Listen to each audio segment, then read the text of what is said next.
नमस्कार दोस्तों, बहुत बहुत स्वागत है आप सभी का अनअकैडमी पे।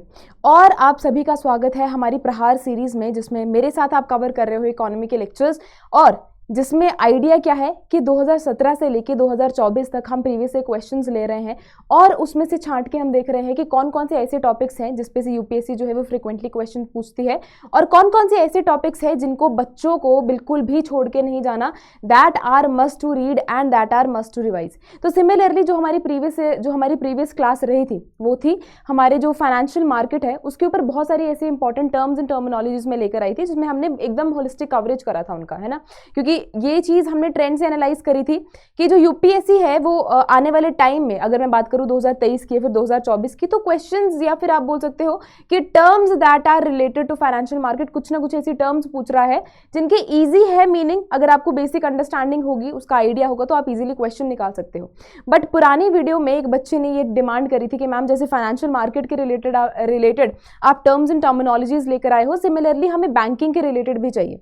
तो ये जो वीडियो है ये रहेगी हमारी बैंकिंग के रिलेटेड जो भी टर्म्स एंड टर्मिनोलॉजीज है, जो भी इंपॉर्टेंट टर्म एंड टर्मिनोलॉजीज है, हमारे जो स्टैटिक पोर्शन हमने पढ़ा है उससे हटके जो भी टर्म्स एंड टर्मिनोलॉजीज रहती हैं जिनके ऊपर चांसेस हैं, हो सकता है कि आने वाले टाइम पे यूपीएससी इसमें से क्वेश्चंस पूछे, हम वो चीज कवर करने वाले हैं। But before starting the class ये चीज जो जानना आपके लिए बहुत इंपॉर्टेंट है, that Unacademy is providing you 50% subscription on the courses that you purchase. Plus यहाँ पे जो बेहतरीन चीज़ है आप सभी के लिए वो ये है कि यहाँ पे जो हमारा अनअकैडमी है वो प्रोवाइड कर रहा है आपको इक्विवेलेंट एक्सटेंशन, वो भी फ्री ऑफ कॉस्ट। ठीक है, तो अगर आप 9 मंथ्स की सब्सक्रिप्शन लेते हैं तो आपको 9 मंथ जो है वो फ्री ऑफ कॉस्ट आपको एक्सटेंशन मिलेगी। मतलब कि 9 मंथ्स के आपको पैसे जो है वो देने पड़ेंगे, 9 मंथ जो है आप फ्री में क्या कर सकते हो, कोर्स को वेल कर सकते हो, और आपके पास जो भी लेक्चर्स रहेंगे वो फ्री में आपके पास पड़े रहेंगे। ठीक है, तो आपने क्या करा, हाफ के पैसे दिए और हाफ के जो आपके पास कोर्सेज आपको मिलेंगे वो फ्री, एकदम फ्री ऑफ कॉस्ट मिलेंगे। और यहाँ पे सिमिलरली 9 मंथ्स के साथ भी आप फ्री ऑफ कॉस्ट इसको अवेल कर सकते हो। इक्विवेलेंट आपको क्या पड़ेगा, इक्विवेलेंट आपको एक्सटेंशन मिलेगी, similar is with 12 months and similar is with 18 months. ठीक है, ये तो हो गया benefit that Unacademy is providing you. Now starting with the class, अब वो बेनिफिट की बात करेंगे जो कि मेरी क्लास से आपको मिलेगा टू क्रैक यूपीएससी, या फिर आप बोल सकते हो कि इकोनॉमिक्स के कॉन्सेप्ट समझने के लिए। तो बहुत ज्यादा बेसिक से हम स्टार्ट करेंगे। सबसे पहले हम बात करेंगे किसकी, सबसे पहले हम बात करेंगे डेबिट कार्ड की। ठीक है, कार्ड्स हैं, this is related to your banking sector, this is related to your money sector. अब यहाँ पे आइडिया क्या था कि हमने टर्म्स एंड टर्मिनोलॉजीज करनी है जो कि स्टैटिक पोर्शन में हम नहीं रीड कर रहे हैं, उनसे हटके कुछ छोटी छोटी टर्म्स ऐसी जिनका भी अपने में बहुत ज्यादा मीनिंग है। ठीक है, अब starting with the debit card. अब आपको पता होगा कि 2 वर्ड्स हैं हमारे पास, one is debit, another one is credit, है ना, अनदर वन इज क्रेडिट। अब डेबिट क्या है, कि आपने अगर कहीं से, अगर आपने बैंक से पैसे निकलवाए हैं, that is known as debit. और अब क्रेडिट करवाने का क्या मतलब है कि अगर आप बैंक में जाके पैसा डलवाते हो, है ना, मतलब आप बैंक में जाके आप पैसा जमा करवा रहे हो, तो that is known as credit. मतलब आपने बैंक में जाके क्रेडिट करा है, आपने अपने पैसे बैंक में जमा करवाए हैं। तो ये बेसिक अंडरस्टैंडिंग है, बेसिक डिफरेंस है between the 2 words. Debit is कि जाके पैसा निकलवाना, ठीक है। क्रेडिट क्या है, हमारा जो पैसा है वो बैंक में जाके देना। ठीक है, एकदम ले मैन लैंग्वेज में आपको समझाऊंगी ताकि जो चीजें हैं वो बहुत ज्यादा इजी लगे आपको समझने में। तो अब जब हम कार्ड की बात कर रहे हैं, अब कार्ड क्या है, जिसके थ्रू आप पैसा या तो निकलवा सकते हो या तो जमा करवा सकते हो, है ना, एज सिंपल एज दैट। अब यहाँ पे डेबिट कार्ड क्या है कि जो कि रेगुलर एटीएम कार्ड आप यूज करते हो, है ना, जो कि रेगुलर एटीएम कार्ड आप यूज करते हो, जिनको आप अपनी पॉकेट में रख के क्या करते हो, एटीएम कार्ड, आप एटीएम मशीन में जाते हो, वहां पे आप क्या करते हो, आप जाके पैसे निकलवा कर आते हो। वो कौन सा कार्ड है, that is debit card. But यहाँ पे अगर मैं एकदम यू कैन से कि अगर मैं इकोनॉमिक्स की लैंग्वेज में बोलूँ इसको, तो बेसिकली ये है क्या, that a debit card is a plastic और digital payment card that is issued by the banks that allows you to spend money directly from the bank accounts. ठीक है, अब स्पेंड मनी के एज इन कि आप वहां पे directly जाके एटीएम मशीन जाके आप वहां से अमाउंट जो भी आपके अकाउंट में पड़ा है आप उसको विड्रॉ करवा सकते हो। ठीक है, तो एटीएम कार्ड क्या हुआ या फिर डेबिट कार्ड क्या हुआ कि एक जरिया है जो कि आपने मनी अपनी जो क्रेडिट करवाई थी, जो भी आपकी सेविंग्स है, अगर आप उसको निकलवाना है तो डेबिट कार्ड एक ऐसा जरिया है जिसके थ्रू आप पैसा जो है वो निकलवा सकते हो। ठीक है, नेक्स्ट क्या है, it is link to your savings और current account and can be issued for purchases, ATM withdrawals and bill payments. ठीक है, अब पैसा जो है आपने निकलवाया है ना, you can use it for multiple purposes. ठीक है, बहुत ज्यादा इजी टर्म थी। नेक्स्ट, अब इसकी सिमिलर टर्म हमारे पास क्या है, दैट इज क्रेडिट कार्ड। अब क्रेडिट कार्ड क्या है, मैंने आपको दो टर्मिनोलॉजीज बताई थी कि one is debit and other one is credit. Credit में मैंने क्या कहा था कि अगर आप अपने में से पैसा जमा करवाते हो, बट यहाँ पे जो कॉन्सेप्ट है वो थोड़ा सा डिफरेंट है। अब क्रेडिट कार्ड की अगर मैं बात करूँ तो बेसिकली क्रेडिट कार्ड जो है वो यूजुअली किस पर्पसेस के लिए यूज़ होता है कि अगर आपके पास पैसे नहीं है, ठीक है, फॉर एग्जांपल आपको जो है वो एक लिमिट जनरेट करता है, हमारा जो बैंक है आपको क्या करता है, एक लिमिट जनरेट करता है कि इतने तक आपके पास जो है वो पैसा पड़ा रहेगा आपके अकाउंट में। जब आपके पास पैसे नहीं है, फॉर एग्जाम्पल अगर मैं लोन लूँ, है ना, अगर आपको हाउस लोन लेना है तो आप बैंक के पास जाके वो सारी फॉर्मेलिटीज करके आप हाउस लोन लेते हो जाके। बट अगर छोटे छोटे पर्पसेस के लिए आपको पैसा चाहिए, ठीक है, फॉर एग्जांपल अगर आपको कोई भी अगर आपको खर्चा करना है, फॉर एग्जांपल अगर आपको शॉपिंग करने ही जाना है, आपके डेबिट कार्ड में पैसे नहीं है, आप वहां से फैसिलिटी जो है जो बैंक आपको प्रोवाइड करता है वो क्या है, क्रेडिट कार्ड की फैसिलिटी। आपको एक लिमिट जनरेट करके देता है बैंक और आपको वो बोलता है कि आप उस लिमिट के अंदर रहते रहते क्या कर सकते हो, उतना पेमेंट आप निकलवा सकते हो जितनी भी आपको जरूरत है। बट कंडीशन क्या है, आपको उसका टाइमली पेमेंट करना पड़ेगा। और अगर आप टाइमली पेमेंट नहीं करते हो, फॉर एग्जांपल कि अगर आप उसकी टाइमली पेमेंट नहीं करते हो, फॉर एग्जांपल अगर बढ़ जाती है, ठीक है, पेमेंट जो है आपने टाइमली पेमेंट नहीं करी, आप जो है डेट एक्सटेंड कर गए और आपने पेमेंट जो है वो आपकी ड्यू पड़ी है, उस अमाउंट के ऊपर देन इंटरेस्ट लगना शुरू हो जाएगा, ठीक है। तो क्रेडिट कार्ड क्या है कि एक तरह का लोन अमाउंट है, या फिर यू कैन से कि एक लोन की फैसिलिटी जो है वो जो हमारा बैंक है वो आपको प्रोवाइड कर रहा है। जब आपके पास पैसे ना हो आप उसमें से जाके पैसे ले सकते हो, एक लिमिट जनरेटेड है, आप उसमें से जाके पैसा लीजिए। बट आपको कंडीशन क्या है कि जो आपने पैसा लिया है उसकी टाइमली पेमेंट भी करनी पड़ेगी, और इन केस अगर आप नहीं कर पाते हो तो आपको उसके ऊपर इंटरेस्ट भी देना पड़ेगा। This is the condition. तो यहाँ पे अगर मैं क्रेडिट कार्ड की बात करूं, तो अगर मैं इकोनॉमिक्स टर्म में बात करूं तो यहाँ पे ये क्या बोलता है, that credit card is a financial tool that is issued by the banks और फाइनेंशियल इंस्टीट्यूशन, जो कि आपको क्या अलाउ करता है, मनी जो है वो बोरो करने में आपको अलाउ करता है up to a pre approved credit limit for making purchases, paying bills and withdrawing cash. ठीक है, ये जो है ये क्या है, एक एकदम सिंपल लैंग्वेज में जो भी मैंने आपको अभी समझाया, एकदम लेमैन लैंग्वेज में अगर मैं बात करूं, जो भी समझाया उसका एकदम मीनिंग फॉर्मल लैंग्वेज में जो मीनिंग है वो यहाँ पे लिखा है इस स्लाइड के ऊपर। ठीक है, डेबिट कार्ड और क्रेडिट कार्ड का मीनिंग समझ आया। नेक्स्ट अब हमारे पास क्या है, नेक्स्ट है हमारे पास प्रीपेड कार्ड। ठीक है, नेक्स्ट है हमारे पास प्रीपेड कार्ड। अब यहाँ पे पे करना तो हमें मीनिंग समझ आया कि ठीक है पे करा है, बट यहाँ पे प्रीपेड क्या है कि कुछ जो भी हमने पेमेंट करी है, या फिर यू कैन से कि जो भी पेमेंट हमारी हुई है वो जो है वो एकदम यू कैन से कि that is prepaid in nature. ठीक है, पहले ही वो चीज़ हो चुकी है। तो प्रीपेड से जब भी मैं बोलूँगी या प्रीपेड जब भी बात आएगी तो आपको एक चीज़ याद रखनी है कि उस कार्ड के अंदर आप क्या करते हो, खुद से मनी पहले ही डाल के रखते हो। आपके खर्चा करने से पहले आप क्या करते हो, एक तरह की सेविंग्स ही है। ठीक है, आपने क्या करा, आपने उसके अंदर जो है वो पैसा डाल के रखा, और जब भी आपको जरूरत पड़ेगी आप उसमें से पैसा निकलवा के उसको यूज कर सकते हो। ठीक है, तो यहाँ पे प्री पेड कार्ड क्या बोलता है, that it is a payment card that is pre loaded with a specific amount of money. ठीक है, that is pre loaded with a specific amount of money. आप क्या करते हो, कुछ पैसा जो है उसमें ऑलरेडी डाल के रखते हो, और जब भी आपको जरूरत पड़ेगी उस पर्टिकुलर पैसे की या उस पर्टिकुलर टाइम पे जब भी आपको जरूरत पड़ेगी तो आप उसमें से पैसा निकलवा के एक्सपेंडिचर जो है वो कर सकते हो। Now it is a safer side. अगर मैं क्रेडिट कार्ड की बात करूं तो यहाँ पे आपको अगर आप टाइमली पेमेंट नहीं कर सकोगे तो आपको इंटरेस्ट देना पड़ेगा। ठीक है, बट यहाँ पे जब मैं बात कर रही हूँ प्रीपेड कार्ड की, तो जब भी आप पैसा निकलवाते हो, जब भी आप पैसा यूज कर रहे हो, उसके बाद आप अगेन उसको क्या कर सकते हो, फिल भी कर सकते हो, मतलब आप उतना ही इक्विवेलेंट अमाउंट उसमें डाल सकते हो। ठीक है, नेक्स्ट हमारे पास क्या है, now this is a difference between the three cards we just read. Prepaid हो गया, डेबिट कार्ड हो गया, और हो गया हमारा क्रेडिट कार्ड। ठीक है, अब इनके बीच में डिफरेंस देखेंगे। अगर मैं बात करूं कि फंड का सोर्सेज क्या है, ठीक है, हमने प्रीपेड कार्ड में बात करी कि आप उसको पहले से प्री लोड करके रखते हो। ठीक है, बट अगर मैं बात करूं हमारे डेबिट कार्ड की, तो ये डायरेक्टली किसके साथ लिंक है, ये डायरेक्टली लिंक है हमारे बैंक अकाउंट के साथ। बट अगर मैं बात करूं प्रीपेड कार्ड की, तो that is not directly link to our bank account.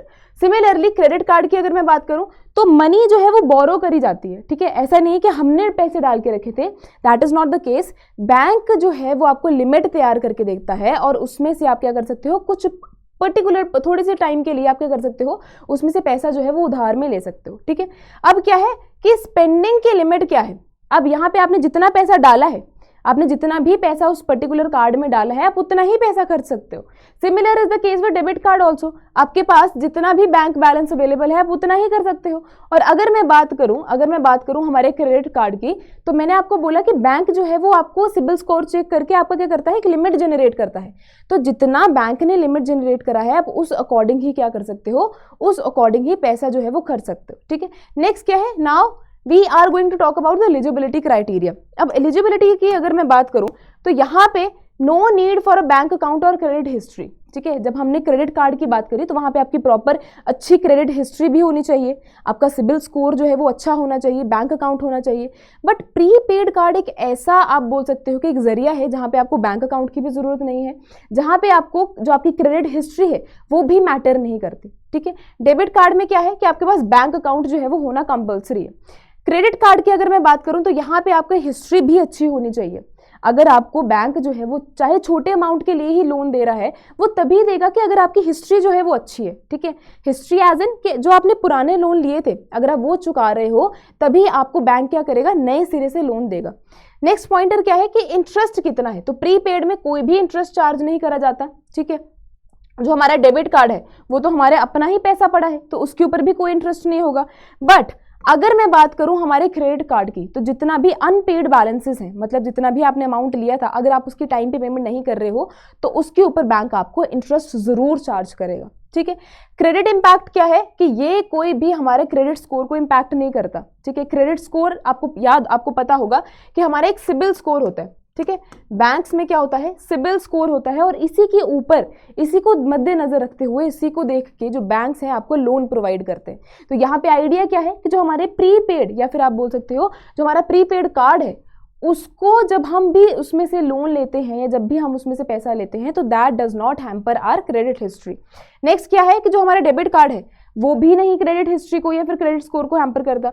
Next अगर मैं बात करूं हमारे क्रेडिट कार्ड की, तो ये इंपैक्ट करता है हमारे क्रेडिट स्कोर को पॉजिटिवली भी और नेगेटिवली भी। अब आप पूछोगे कि मैम पॉजिटिवली और नेगेटिवली दोनों कैसे इंपैक्ट कर रहे हैं, तो अगर फॉर एग्जांपल आपने पैसा लिया, ठीक है, आपने 10,000 रुपये अपने क्रेडिट कार्ड से निकाले, आपने पेमेंट करी और अगर आप उसका टाइमली पेमेंट कर देते हो, ठीक है, आपने क्या करा 5 दिन के अंदर अंदर ही उसका जो पेमेंट है वो कर दिया, तो आपका सिबिल स्कोर क्या होगा, इंप्रूव होगा। मतलब ये डायरेक्टली बैंक को बता रहा है कि ये कस्टमर जो है देखो बहुत अच्छा है, ये मेरे से पैसा भी ले रहा है और उसका टाइमली पेमेंट भी कर रहा है, तो वो उसका इंपैक्ट क्या पड़ेगा, that will be positive in nature. But अगर मैं बात करूं नेगेटिव इंपैक्ट की, आपने 10,000 रुपये लिए, आपने लिमिट के बीच में आपने 30 जो हमारा 45 डेज का पीरियड रहता है उसके अंदर अंदर भी आपने पेमेंट नहीं करी, जो डेज हैं वो एक्सीड कर दिए, तो यहाँ पे क्या होगा, आपके सिबिल स्कोर के ऊपर नेगेटिव इंपैक्ट पड़ेगा।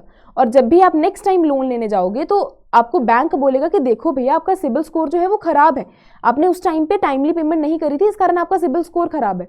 और क्या पता कि आप इस टाइम पे भी जो टाइमली पेमेंट है वो करोगे या नहीं, तो वो क्या करता है, नेगेटिवली इंपैक्ट करता है आपके सिबिल स्कोर को। अब यहाँ पे अगर मैं बात करूँ ओवरड्राफ्ट फैसिलिटी की, तो ये जो हमारा प्रीपेड कार्ड है उसके ऊपर नहीं अवेलेबल है, जो हमारा डेबिट कार्ड है उसके ऊपर कुछ केसेस के अंदर अवेलेबल है, बट आपको एडिशनल फीस जो है वो पे करनी पड़ती है। ठीक है, और अगर मैं क्रेडिट कार्ड की बात करूं तो यहाँ पे बिल्कुल भी एप्लीकेबल नहीं है, ये डायरेक्टली किसके ऊपर वर्क करता है, क्रेडिट के ऊपर वर्क करता है।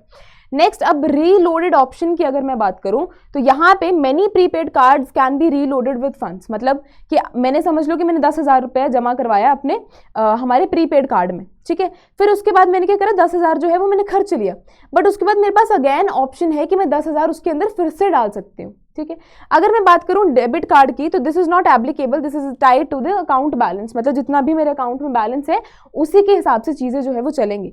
सिमिलरली अगर मैं क्रेडिट कार्ड की भी बात करूं तो ये जो फैसिलिटी है this is not applicable there also. Next क्या है, यूसेज की, now it is for control spending, travel and for gifting. अगर मैं डेबिट कार्ड की बात करूं तो यहाँ पे डेली एक्सपेंसेस, ठीक है, आपके घर में अगर कैश अवेलेबल नहीं है तो मम्मा क्या बोलती है कि जाके बैंक से पैसे निकलवाओ, तो आपके पास जो सेविंग्स है आप क्या करोगे, एटीएम कार्ड यूज करोगे, जाके आप अपनी सेविंग्स में से क्या करोगे, पैसे निकलवाओगे और एक्सपेंडिचर करोगे। क्रेडिट कार्ड क्या है, कोई लार्ज परचेज करना है, कोई ट्रांजैक्शंस के लिए नीड है, ठीक है, आपने कुछ भी अपने टिकट्स करने हैं, ठीक है, या फिर अगर आपको कुछ बाजार से सामान लेना है, बहुत ज़्यादा शॉपिंग करनी है, तो हम क्या करते हैं, क्रेडिट कार्ड का यूजुअली यूज़ करते हैं। नेक्स्ट क्या है, अप्रूवल प्रोसेस।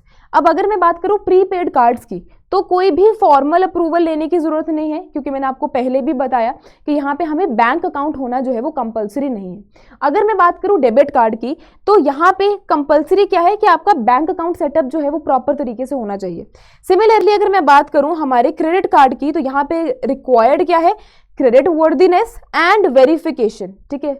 और अगर मैं चीजें बोलूं तो यहाँ पे आपका सिबिल स्कोर भी चेक करा जाता है, हमारी बैंक हिस्ट्री, क्रेडिट हिस्ट्री भी चेक करी जाती है कि एक्चुअली में जो पर्सन है वो इतना वर्थ है कि जो उसने अमाउंट लिया है वो वापस कर देगा, ठीक है। So this is the basic difference among prepaid card, debit card and credit card, ठीक है। आई होप ये जो डिफरेंस है, जो बेसिक डिफरेंस है, ये सभी को एकदम क्रिस्टल क्लियर होगा।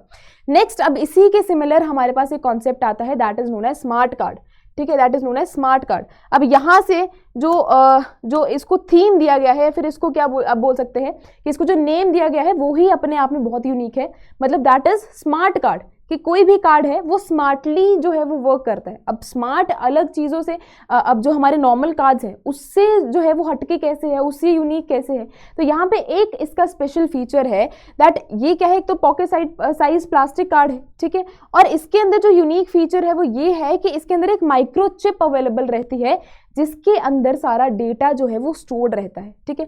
Now this is the main and basic difference between ये जो हमारा स्मार्ट कार्ड है और जितने भी हमारे अलग कार्ड्स हैं, ठीक है। This is the main difference कि यहाँ पे क्या है, एक माइक्रो चिप अवेलेबल रहती है, उसके अंदर सारा जो डेटा है और जो प्रोसेसिंग जो भी है वो अवेलेबल रहती है, ठीक है। ये चीज़ आपको याद रखनी है। नेक्स्ट, अब हमारे पास क्या है, ऑटोमेटेड टेलर मशीन। अब ऑटोमेटेड टेलर मशीन जो है वो इकोनॉमिक्स में आपको बहुत ज़्यादा यूनिक सा, और बोलोगे कि मैम ये तो बहुत कॉम्प्लिकेटेड सा लग रहा है देखने में, बट सिंपल एज दैट। यहाँ पे हम बात कर रहे हैं एटीएम मशीन की, ठीक है। किसकी बात कर रहे हैं, एटीएम मशीन की, जो कि यूजुअली आप जाके, अगर कोई भी मैं इंडिविजुअल हूँ, चाहे वो यूपीएससी की प्रिपरेशन कर रहा है, चाहे वो नहीं कर रहा है, चाहे वो किसी भी चीज़ में इन्वॉल्व है, I am talking here about a normal person, कोई भी इंसान है, उसके पास बैंक में पैसा है और वो कहाँ जाता है, एटीएम मशीन में जाता है, मतलब हमारी ऑटोमेटेड टेलर मशीन के पास जाता है और उसको बोलता है कि देखो ये मेरा कार्ड है, ये मेरा डेबिट कार्ड है, इसको लीजिए और इसमें से जो भी मेरे बैंक में सेविंग्स पड़ी है उसमें से पैसा निकाल के, जितना भी मुझे चाहिए मैं लिख दूंगा, उसमें से पैसा निकाल के मुझे दे दीजिए, ठीक है। अब ये क्या है, एक आप बोल सकते हो कि एक ऐसा कमरा है जहाँ पे आपका जो सेविंग्स है वो अवेलेबल रहती है, और एक ऐसा कमरा है जो कि आप जहाँ पे जाके आप अपनी सेविंग्स को निकलवा सकते हो, ठीक है। यहाँ पे क्या है, that ATM is a electronic device that allows customers of banks और financial institutions to perform basic financial transactions without the need of a human teller, ठीक है। यहाँ पे बोला गया है कि जो भी हमारी मशीन रहती है हम उसको ही गाइडलाइंस देते हैं, ठीक है, उसको ही ऑर्डर्स देते हैं, हम उसको सारी चीज़ें बताते हैं कि देखो मेरे को इतना अमाउंट जो है वो चाहिए, पिन जो है वो आपका जनरेटेड रहता है, आपको सिर्फ अपना पिन टाइप करना है और जितना भी अमाउंट आपको चाहिए, जो भी अमाउंट आप टाइप करते हो उतने से पैसा निकल के वापस आ जाएगा, ठीक है। यहाँ पे बेसिक आइडिया क्या दिया गया है कि ह्यूमन टेलर को नहीं है, ठीक है, मतलब एक ह्यूमन को आपको नहीं बताना पड़ेगा, मशीन अवेलेबल है, आप वहाँ पे उसको जाके ऑपरेट करिए और आप अपना पैसा निकलवा कर आइए, ठीक है। अब यहाँ पे कॉमन ट्रांजैक्शंस किसके लिए होती हैं, कैश विड्रॉल्स हो गया, डिपॉजिट्स हो गए, फंड ट्रांसफर्स हो गए एंड ट्रांसफर इंक्वायरीज, ठीक है। This includes balance inquiries also. Balance inquiries क्या है कि आपके पैसे, आपके जो बैंक है उसके अंदर कितना पैसा अवेलेबल है, कितना आपने निकलवा लिया, वो सारी जो है वो हिस्ट्री आपको बैंक जो है, मतलब जो एटीएम मशीन है वो दे देती है। अब जो हमारे पास नेक्स्ट कॉन्सेप्ट है that is known as different types of ATMs. अब आपने देखा होगा कि हर एक के पास अलग अलग टाइप का एटीएम होता है। अब टाइप में भी मैं बोल सकती हूँ कि हर एक बैंक का भी अलग अलग एटीएम हो सकता है, बट उसमें भी वो फर्दर बाइफर्केटेड है, ठीक है। कुछ हमारे पास प्रीमियम अवेलेबल रहते हैं, सिमिलरली मैंने बताया कि हमारे पास डेबिट कार्ड होता है, क्रेडिट कार्ड होता है, बट ये जो है वो एकदम कॉमन कार्ड्स हैं जो कि यूजुअली आपको देखने को मिल जाएंगे। बट आज के लेक्चर में जो भी हम कार्ड्स करने वाले हैं, टाइप्स ऑफ एटीएम्स करने वाले हैं, वो बहुत ही यूनिक है और ये आई थिंक यूजुअली तभी पता लगेंगे अगर एक बच्चा जो है वो प्रॉपर बुक को रीड कर रहा है या फिर उस चीज़ में इन्वॉल्व है, ठीक है। So starting with the first type that is basic ATMs.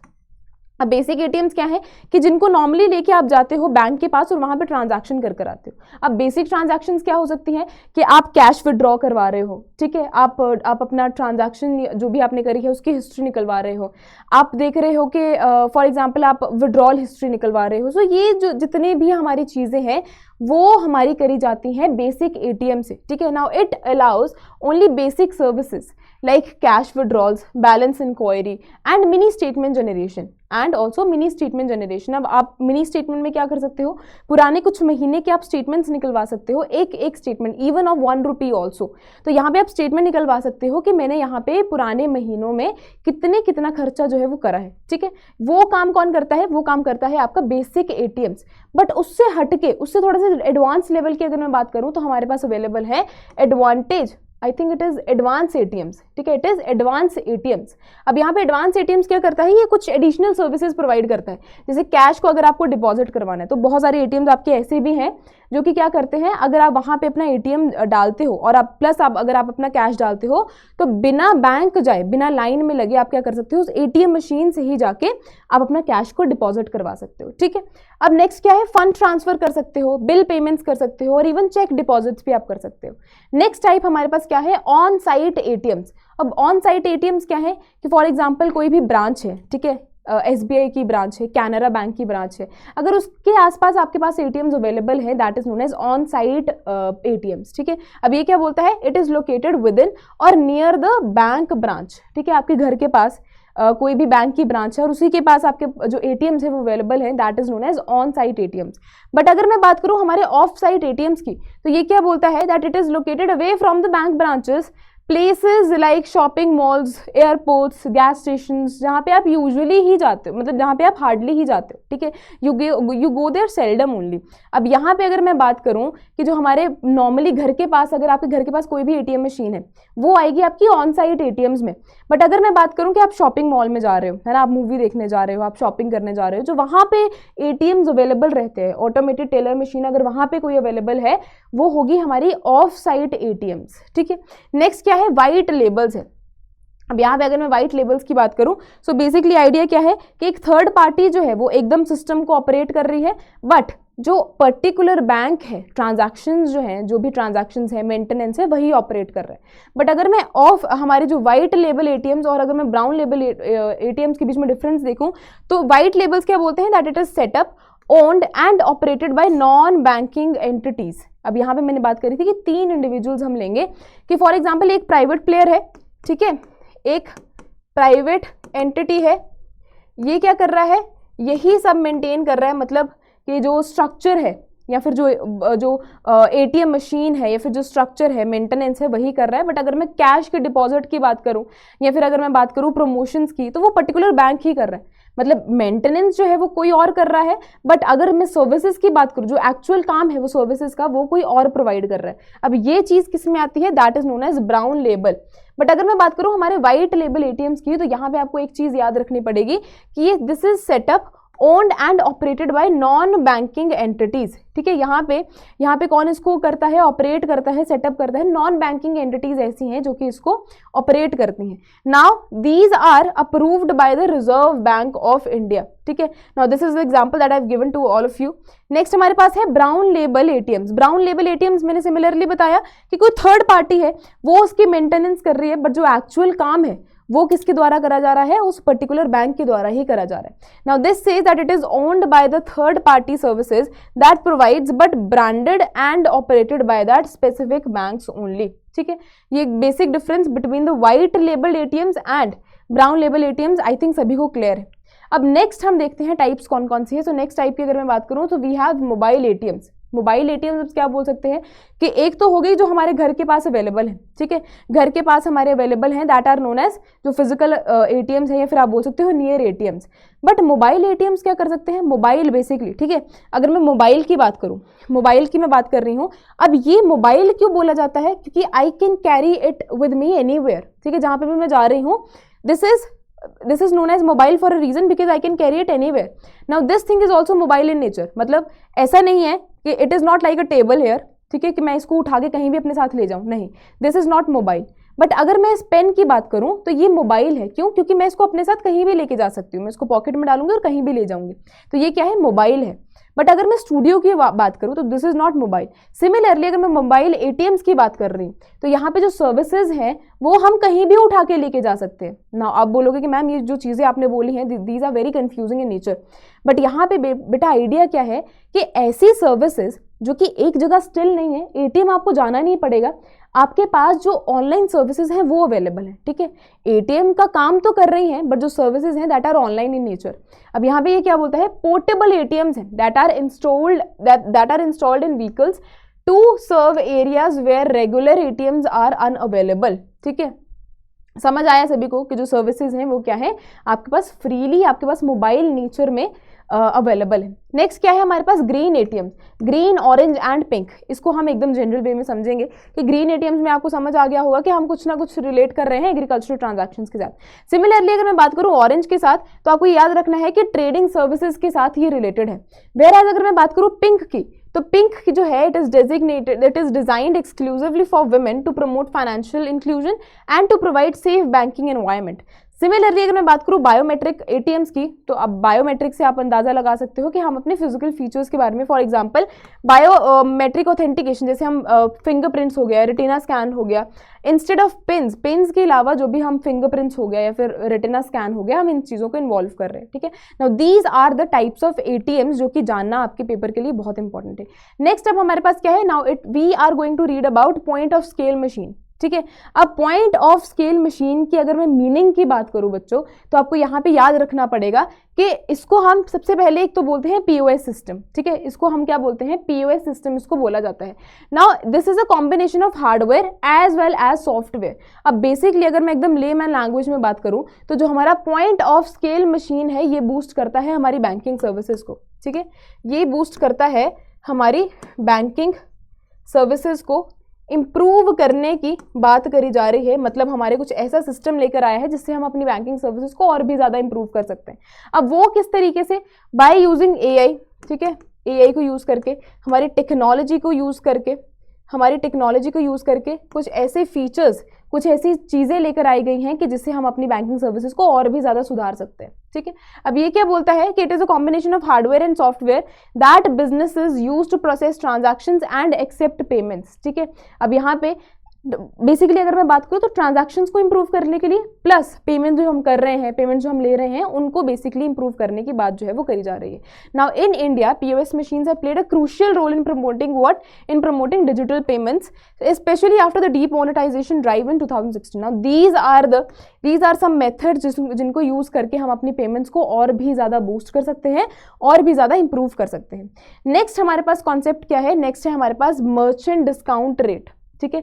हमने पढ़ा था मर्चेंट बैंक के बारे में, अगर आपको पता होगा, अगर आपने मेरी पुरानी क्लास लगाई होगी तो वहां पे हमने बात करी थी मर्चेंट बैंक के ऊपर। मर्चेंट बैंक बेसिकली क्या थे, नॉर्मल बैंक्स की तरह नहीं है। मतलब जो नॉर्मल लोगों को, मैं और आप जहाँ से भी बैंक से सर्विसेज लेने जा रहे हैं, फॉर एग्जांपल एसबीआई से लेने जा रहे हैं, कैनरा बैंक से लेने जा रहे हैं, वैसा नहीं है। जो मर्चेंट बैंक्स है वो मतलब मेनली किसको सर्विसेज देते हैं, कॉर्पोरेशंस को, या फिर जो इंडिविजुअल्स की हाई नेट वर्थ है, ठीक है। फॉर एग्जांपल अगर मैं बैंक्स की बात करूँ तो हमारे जेपी मॉर्गन एक ऐसा बैंक है जो कि क्या बोला जाता है, मर्चेंट बैंक कहलाया जाता है। या फिर अगर मैं बात करूँ हमारे एक्सिस कैपिटल बैंक की, तो ये सारे बैंक्स क्या करते हैं, कॉर्पोरेशंस को सर्विसेज देते हैं, या फिर जिन लोगों के पास बहुत ज़्यादा पैसा है उन्हीं को सर्विसेज जो है वो प्रोवाइड करते हैं। अब यहाँ पे किसकी बात हो रही है, मर्चेंट डिस्काउंट रेट की। तो जब भी मैं मर्चेंट डिस्काउंट रेट की बात करूंगी तो बच्चे आपको याद रखना है that it is a fee that merchant या फिर बिजनेसमैन क्या करता है, पे करता है बैंक्स को for providing services provider every time a customer makes a payment using a credit card, debit card और डिजिटल पेमेंट मेथड, ठीक है।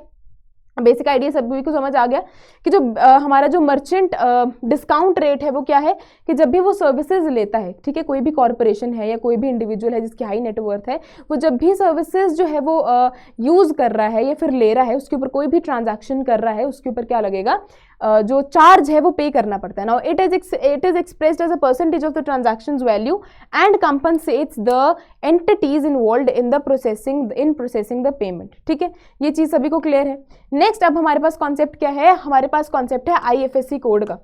आईएफएससी कोड, अब ये बहुत बार अपने पेरेंट्स के मुंह से भी सुनी होगी, या फिर अगर आप बोलो कि जब भी आप बैंक में जाते हो तो बहुत ज़्यादा बार, या फिर बैंक ट्रांसफ़र ही करना है किसी को, ठीक है, आपके पास पैसे है, आपको किसी को बैंक ट्रांसफ़र करना है, तो वहाँ पे भी आपको पता होगा कि आईएफएससी कोड एक ऐसा कोड है जो कि आपसे मांगा जाता है, ठीक है। अब यहाँ पे दो चीज़ जो आपको याद रखनी है, सबसे पहले ये है कि इसके अंदर 11 डिजिट्स जो है वो इंक्लूडेड रहते हैं, ठीक है। 11 डिजिट्स जो है वो इंक्लूडेड रहते हैं, जिसके अंदर सबसे पहले बैंक का जो 3 जो हमारे डिजिट्स हैं वो बैंक के रहते हैं। अब नेक्स्ट क्या है, now it is alpha numeric, it is alpha numeric. अब अल्फा न्यूमेरिक क्या है कि इसमें दोनों मतलब हमारा जो अल्फाबेट्स है वो भी इंक्लूडेड है, प्लस इसके अंदर नंबर्स भी इंक्लूडेड है, ठीक है। That is why it is known as alpha numeric. और अगर मैं बात करूं इसकी, तो ये IFSC कोड का बेसिकली आइडिया क्या है कि it is an alpha numeric code that uniquely identifies a bank branch in India. अब जब भी आप कभी भी आप IFSC कोड डालते हो तो बेसिकली आपको आइडिया क्या मिलता है कि ये जो है SBI का ही मैंने कोई IFSC कोड डाला तो वहां पे आपको क्या आ जाएगा, उस पर्टिकुलर बैंक की ब्रांच आ जाएगी कि SBI की हम बात कर रहे हैं बट उसकी ब्रांच किस साइड है, ठीक है। फॉर एग्जांपल मैं पंजाब से हूं, तो अगर पंजाब का मैं किसी भी पर्टिकुलर जगह का अगर मैं IFSC कोड डालूंगी तो उस पर्टिकुलर ब्रांच का वो मेरे को बता देगा कि SBI जो है हमारा बैंक है, बट हम बात कर रहे हैं एक पर्टिकुलर एरिया में जो ब्रांच अवेलेबल है, ठीक है। इसका आइडिया एकदम क्लियर है। नेक्स्ट अब हमारे पास क्या है, MICR code. Now this is similar to IFSC code only, but इसका जो बेसिक डिफरेंस है वो क्या है कि हमने वहां पे पढ़ा था कि 11 डिजिट्स हैं, यहाँ पे क्या है 9 डिजिट्स अवेलेबल है, ठीक है। 9 डिजिट्स जो है वो अवेलेबल है। सबसे पहले की अगर मैं बात करूं हमारा जो MICR कोड है इसकी फुल फॉर्म क्या है, it is magnetic ink character recognition code, ठीक है। It is magnetic ink character recognition code. और अगर मैं इसकी बात करूं बेसिकली ये है क्या, 9 डिजिट कोड है जो कि बैंकिंग सिस्टम में यूज आता है for identifying specific bank branch participating in an electronic clearing system, ठीक है। अब यहाँ पे बेसिक डिफरेंस क्या है कि वहां पे हम बैंक ब्रांच को आइडेंटिफाई करते थे, और अगर मैं MICR की बात करूं तो यहाँ पे आइडेंटिफाई करा जाता है बैंक ब्रांच को that is participating in the electronic clearing system, ठीक है, इलेक्ट्रॉनिक क्लियरिंग सिस्टम। अब यहाँ पे अगर मैं बात करूँ हमारे 9 डिजिट्स की, तो इसकी बाइफोकेशन को भी ध्यान में रखना इज इंपॉर्टेंट कि जो पहले डिजिट्स हैं, यहाँ पे पहले डिजिट्स को जो सिग्निफाई करा जाता है वो सिग्निफाई करा जाता है हमारे सिटी की कोड को, ठीक है। नेक्स्ट जो 3 डिजिट्स हैं वो सिग्निफाई करते हैं हमारे बैंक की कोड को, और जो नेक्स्ट 3 डिजिट्स हैं वो सिग्निफाई करते हैं हमारे ब्रांच के कोड को। तो MICR और हमारा जो IFSC की कोड, जो हमारा IFSC कोड है उसके अंदर बेसिक डिफरेंस जो है आई थिंक सभी को क्लियर है। नेक्स्ट अब हमारे पास क्या है, स्विफ्ट कोड की हम बात करेंगे। और बच्चे जब भी हम स्विफ्ट कोड की बात करेंगे तो आपको ये चीज याद रखनी है कि इसके अंदर इंक्लूड होंगी हमारी फॉरेन ट्रांजैक्शंस, ठीक है। इसके अंदर इंक्लूड होंगी हमारी फॉरेन ट्रांजैक्शंस। अब यहाँ पे बहुत बार ऐसा होता है कि जो हमारे इंडिविजुअल्स हैं, ठीक है, हमारे इंडिया के जो इंडिविजुअल्स हैं जो कि बाहर बैठ के किसी कंपनी में काम कर रहे हैं, या फिर जो बाहर के इंडिविजुअल्स हैं जो इंडिया में बैठ के काम कर रहे हैं, उनके बीच में भी ट्रांजैक्शन चलेंगे, ठीक है।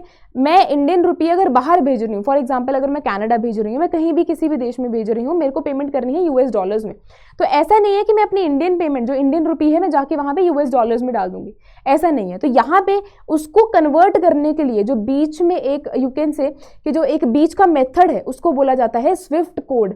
मतलब कि अगर मेरे को यहाँ से बैठ के बाहर ट्रांजैक्शन करनी है तो मैं अपना पैसा किस में डालूंगी, मैं अपना पैसा डालूंगी स्विफ्ट कोड के थ्रू। वो किसके अंदर जाएगा, वो जाएगा किसको, वो जाएगा कोई भी फॉरेन इंडिविजुअल को जो कि बाहर बैठा है, ठीक है।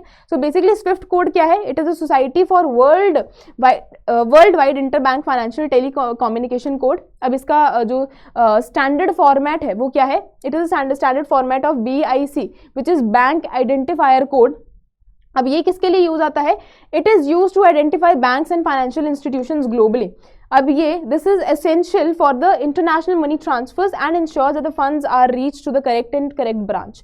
अब यहाँ पे अगर मेरे को किसी भी इंडिविजुअल को बाहर पैसा भेजना है तो स्विफ्ट कोड के थ्रू मैं क्या करूंगी, स्विफ्ट कोड जो है वो जनरेट होगा और उससे आइडेंटिफाई करा जाएगा कि कहाँ पे मेरे को पैसा भेजना है और किस ब्रांच में मेरे को पैसा भेजना है, किस ब्रांच के थ्रू आया है, वो सारी इंफॉर्मेशन जो है वो किसके वाया होके जाएगी, स्विफ्ट कोड जो है वो जनरेट करा जाएगा और वो सभी इंफॉर्मेशन जो है वो अवेलेबल करवाएगा, ठीक है। स्विफ्ट कोड का सभी को मीनिंग क्लियर है, स्विफ्ट कोड का सभी को यहाँ पे मीनिंग क्लियर है, ठीक है। नेक्स्ट अब हमारे पास जो कॉन्सेप्ट है that is core banking solutions, ठीक है। नेक्स्ट क्या है, कोर बैंकिंग सॉल्यूशंस है। नाउ दिस इज अगेन कि एक ऐसा सिस्टम है जो कि हमारी बैंकिंग सर्विसेज को बेसिकली इंप्रूव करता है, या फिर यू कैन से कि जो हमारे बैंकिंग सर्विसेज हैं उसको इंप्रूव करने में हेल्प करता है।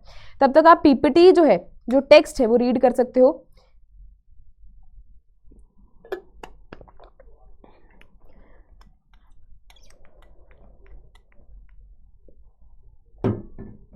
अब यहाँ पे अगर मैं बात करूँ हमारे कोर बैंकिंग सॉल्यूशंस की, तो यहाँ पे ट्राई बेसिकली करा जाता है कि जो भी हमारे कोर बैंकिंग में जो भी यू कैन से कि जो ट्रांजैक्शंस हैं या फिर यू कैन से कि जो भी सर्विसेज हैं उसको जल्दी से जल्दी प्रोवाइड करा जाए, ठीक है। यहाँ पे अगर मैं बात करूँ तो ये क्या प्रोवाइड करता है, centralised and real time access to the banking services across branches, ठीक है। Now this is the main services that are provided by the core banking solutions. अब इसका जो यू कैन से कि कोर का मीनिंग क्या है, कोर का अगर मैं फुल फॉर्म बात करूँ या फिर मैं कोर की रेफरेंस दूँ तो it basically says that it is centralised online real time exchange, ठीक है। ये क्या है, centralised online real time exchange है। और अगर मैं इसके और फंक्शंस की बात करूँ तो ये अलाउ करता है कस्टमर्स को to access their customers and perform banking transactions like deposits, withdrawals and fund transfer from one branch, from any branch regardless to their home branch, ठीक है। Now this is the basic you can say this is the basic services that are provided by the core banking solutions। इतने जो terminologies हैं वो सभी को clear है, next हमारे पास इंपॉर्टेंट जो कॉन्सेप्ट आता है that is known as digital lending. अब लेंडिंग बेसिकली क्या है, लेंडिंग का मीनिंग क्या है, लेंडिंग का मीनिंग है उधार देना, ठीक है। लेंडिंग का मीनिंग क्या है, किसी को अगर मैं उधार दे रही हूं तो उसको हम बोलते हैं लेंडिंग। बट यहाँ पे क्या आया, डिजिटल लेंडिंग है, मतलब मैं उधार तो दे रही हूँ that is in digital form. अब यूजुअली होता क्या है कि जब भी आपको लोन लेने जाना है तो आप वहाँ पे जाके वो सर्विसेज लेते हो, वहाँ पे जाके आपको प्रॉपर फॉर्मेलिटीज करनी पड़ती है कंप्लीट, और आप वहाँ पे जाके खड़े होके लाइन में लग के आप सारा जो है वो फॉर्मेलिटीज को कंप्लीट करते हो। बट अब जो है वो ईजी अवेलेबल सर्विसेज हमारे पास पड़ी हैं that is known as digital lending. मतलब हर एक जो हमारा बैंक है उसकी अपनी अपनी ऐप हमारे पास अवेलेबल है। फॉर एग्जाम्पल हमारा जो SBI है उसकी अवेलेबल है हमारे पास योनो ऐप, उसके थ्रू आप क्या कर सकते हो, कोई भी सर्विसेज अवेल कर सकते हो। फॉर एग्जांपल अगर आपको बैंक टू बैंक ट्रांसफर करना है तो आप योनो बैंक के थ्रू इजीली कर सकते हो। प्लस अगर आपको लोन भी लेना है, ठीक है, यहाँ पे अगर आपको लोन भी लेना है तो डायरेक्टली आप क्या कर सकते हो, योनो ऐप में जाके आप उसको अप्लाई कर सकते हो और आप इजीली वो सर्विसेज क्या कर सकते हो, अवेल कर सकते हो। मतलब जो टेंशन थी जाके आपको खड़े होना है, ठीक है, अगर ब्रांच दूर है आपको जाके वहाँ पे स्पेशली अपने ऑफिस से छुट्टी लेके आपको जाके सब टाइम खराब करके वहाँ पे जाके आपको सर्विसेज लेने पड़ेंगे। Now this is not possible अगर आपके पास बेटर सर्विसेज अवेलेबल है, that is known as digital lending. So basically क्या आइडिया है कि digital lending refers to the process of providing loans to individuals और बिजनेसमैन थ्रू ऑनलाइन प्लेटफॉर्म्स और mobile phones. जैसे मैंने आपको एग्जाम्पल दिया किसका, फॉर एग्जाम्पल मैंने आपको दिया योनो ऐप का, योनो ऐप का। अब ये किसकी ऐप है, ये ऐप है हमारे SBI बैंक की, ठीक है। तो ये जो सर्विसेज हैं ये प्रोवाइड करता है बैंक, ताकि लोगों को जो चीज़ें हैं उसको अवेल करने में आसानी हो, या फिर जो लोगों को सर्विसेज भी अवेल करने में आसानी हो, ठीक है। सभी को जो टर्मिनोलॉजीज हैं, जो बैंकिंग के रिलेटेड टर्मिनोलॉजीज हैं, सभी को क्लियर है। बैंकिंग के रिलेटेड टर्मिनोलॉजीज जो हैं वो सभी को क्लियर है। तो इतनी ही जो कि हमारी जो मोस्ट इंपॉर्टेंट टर्मिनोलॉजीज हैं, जो कि आपके एग्जामिनेशन पर्सपेक्टिव से भी इंपॉर्टेंट है। अब क्लास को ख़त्म करने से पहले जो एक चीज़ आपके लिए जानना इंपॉर्टेंट है वो ये है कि मैंने अभी पुराने अपने स्लाइड्स में बताया था कि 50% ऑफर चल रहा है, प्लस उतना ही इक्विवेलेंट एक्सटेंशन भी अवेलेबल है। बट आप कौन से आपको अपने कोर्स में एनरोल करना है, अगर if you are the one who is preparing for 2026 examination और आप इंग्लिश बैच से हैं बेसिकली, तो आप अपने आप को एनरोल कर सकते हो आरंभ बैच में, ठीक है। और अगर आप प्रिपेयर कर रहे हो 2027 के लिए तो आप अपने आप को एनरोल कर सकते हो आगाज बैच में।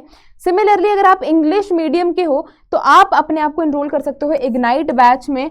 And if you are the one who is preparing for 2026 examination, तो यहाँ पे 3 बैचेस आपके पास अवेलेबल हैं, जहाँ पे जाके आपको 50% ऑफ भी मिलेगा, उसकी इक्विवेलेंट एक्सटेंशन भी मिलेगी, प्लस मेंटरशिप भी प्रोवाइड करेगा, and that too by our top mentorship, and that too by our top educators, ठीक है। तो यहाँ पे ही हम क्लास को ख़त्म करते हैं, आई होप जो बैंकिंग के रिलेटेड टर्म्स एंड टर्मिनोलॉजीज हैं वो भी आपको समझ आई होंगी। सिमिलरली जैसे हमने फाइनेंस के रिलेटेड करा था, आपको इसमें भी बहुत ज़्यादा हेल्प मिली होगी।